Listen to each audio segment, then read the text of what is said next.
Hello students, welcome to class 9 English literature. Now we are going to understand poem number 3 Rain on the Roof. छत पर बारिश इसका मतलब है So when the sky is covered with dark cloud, जब आसमान घने बादलों से ढक जाता है and it starts raining और बारिश शुरू हो जाती है. Have you ever listened to the patter of soft rain on the roof? क्या आपने कभी धीमे धीमे पैटर की आवाज छत के ऊपर सुनी है? What thoughts flashed? कौन से विचार आपके जहन में उभरते हैं या कौन सी बातें, कौन से विचार आपके अंदर आती हैं through your mind, आपके दिमाग में, as you heard this melody of nature? जब आप प्रकृति के इस मेलेडी को सुनते हो. अब मेलेडी मतलब यहाँ पर नजारा हो गया या फिर एक तरह की लय हो गई है ना. तो जब सुनते हो तो लय कैसा, जब आवाज आती है तो एक लयबद्ध तरीके से गिरती है. तो वो जो म्यूजिक है, वो जो लय है, उसी को यहाँ मेलेडी कहा गया है. Read the poem to find out what the poet dreamed of while listening to the rain.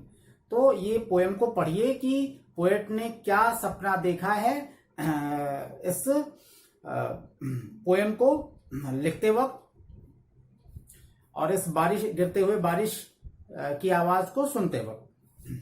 Student, first stanza हम पढ़ते हैं कि when the humid shadows hover, जब नमीदार, ह्यूमिड मीन्स नमीदार, शैडोज यहां पर कहा गया है बादलों को.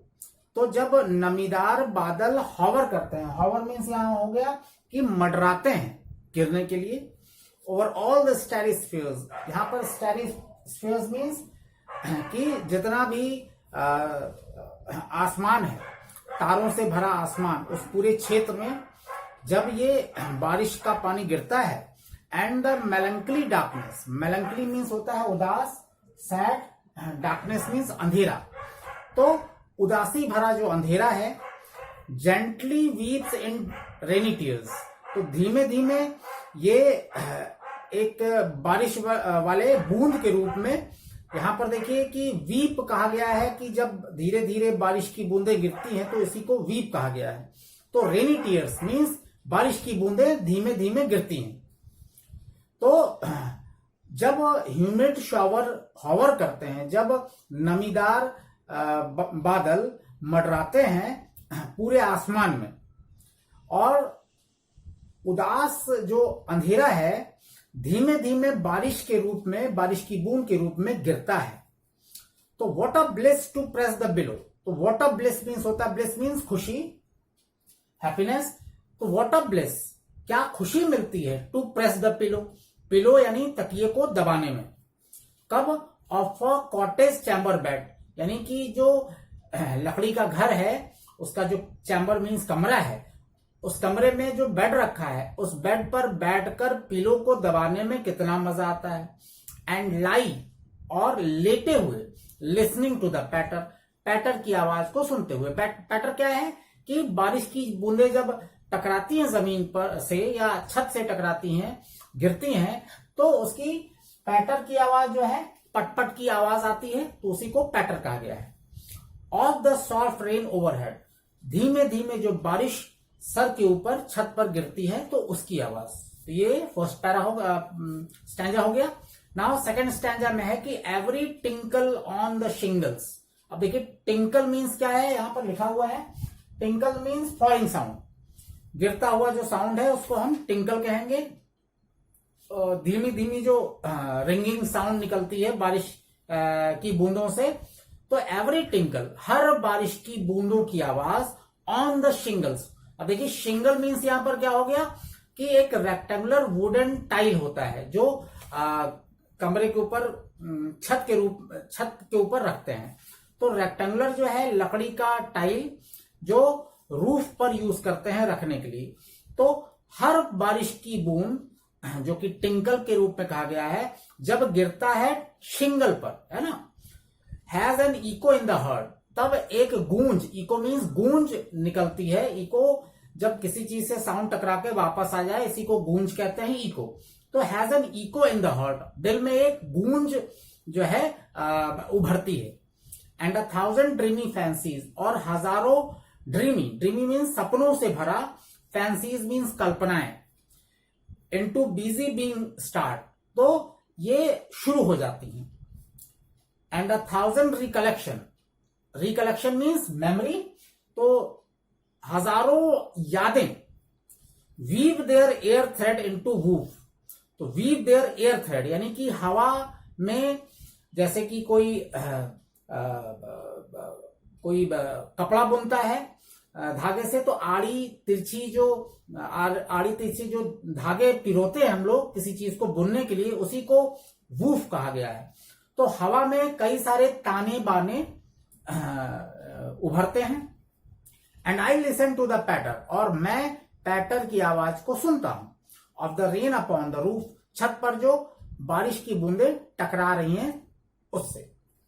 नाउ थर्ड स्टैंजा पे आते हैं। Now in the memory comes my mother. अब देखिए थर्ड स्टैंजा में पोएट जो कि जो है कोट्स किनी है, ये पोएट हैं, ये अब थर्ड स्टैंजा पे अपनी मम्मी की याद करती हैं। Now in memory comes my mother, अब याद मेरी मदर की आती है। तो वो बताते हैं कि कैसे जो है मेरी माँ बारिश जब होती थी तो किस तरह के विचार रखती थी, क्या क्या करती थी।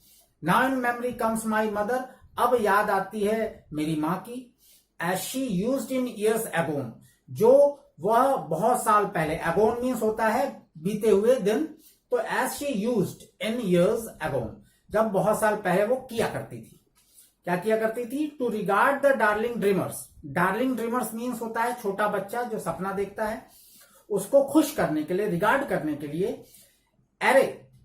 एर she left them till the down, तो एर मीन्स यहां पर हो गया पहले, शी लेफ्ट देम वह छोड़ देती थी, till the down. Down means होता है कि सुबह का समय, जब आसमान से सूरज की किरणें निकलनी शुरू हो जाती हैं और जब उजाला नहीं फैलता है, जैसे कि सुबह सुबह मॉर्निंग में सनलाइट जमीन पर नहीं आता है, लेकिन जो रोशनी निकलती है उसी समय को डाउन कहते हैं। She left them till the dawn, वह सुबह तक छोड़ देती थी पहले। Oh I feel her fond look on me, मैं महसूस करता हूं कि कितना प्यार मेरी मां मुझसे किया करती थी। As I list to this refrain, list means यहां पर हो गया सुनना, तो एज आई लिस्ट, जब मैं सुनता हूं, टू दिस, इसको रिफ्रेन, इस म्यूजिक को, अब जब मैं इस बारिश, गिरते हुए बारिश की आवाज को सुनता हूं, म्यूजिक की तरह है, तो मुझे याद आता है अपनी मां की। Which is played upon the shingles, जो बजाया जाता था शिंगल के ऊपर, शिंगल वही रेक्टेंगुलर टाइल्स हो गया जो छत पे रखते हैं। By the patter of the rain, तो रेन के पैटर की आवाज द्वारा जो साउंड सुनाई देता था पहले जब मेरी मां थी, तब मुझसे बहुत वो प्यार करती थी, मुझे जो है सुबह तक उस बारिश से बचा कर रखती थी, और अब मुझे अपनी मां की बहुत याद आती है। तो स्टूडेंट्स, ये था आपका तीनों स्टैंजा का मीनिंग। अगर कोई लाइन, कोई वर्ड किसी का नहीं समझ में आया हो, आप मुझसे फिर पूछ लीजिएगा। और ये सारे वर्ड मीनिंग हैं, आप चाहें तो इसको कॉपी कर सकते हैं अपने लिखने से पहले। ओके, तो ये सारे वर्ड मीनिंग है, आप देखिए इसको, आप कॉपी कर सकते हैं। चैप्टर के क्वेश्चन आंसर लिखने से पहले इसको लिख सकते हैं। स्टूडेंट, मिलते हैं चैप्टर 4 स्टोरी में। Okay, thank you.